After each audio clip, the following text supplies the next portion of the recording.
Allotment letter दिया गया।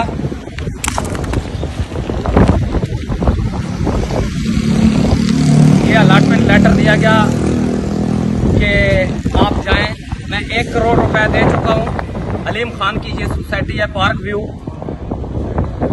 और मुझे यहाँ के ही बंदों ने, अदनान और तौकीर राय और वकास, उन्होंने कहा कि जनाब ओवरसीज में आपका प्लाट है ही कोई नहीं, और उन्होंने मुझे ये भी कहा कि हम आपके मौक़िफ़ की तायीद करते हैं।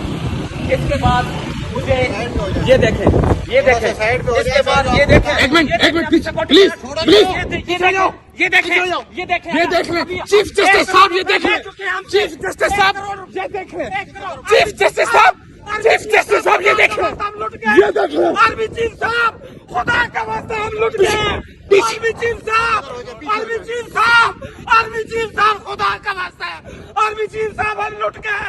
1 करोड़ रुपए मैं दे चुका हूँ, 1 करोड़ रुपए मैंने दिए, और मुझे ये प्लाट दिखाने के लिए गए तो कहते प्लाट है ही कोई। खुदाया मैं कहाँ जाऊँ, ओ खुदाया मैं कहाँ जाऊँ। या अल्लाह, ओ या अल्लाह, ये क्या हो रहा है मेरे साथ। या अल्लाह, 1 करोड़ रुपया मैंने दे दिया।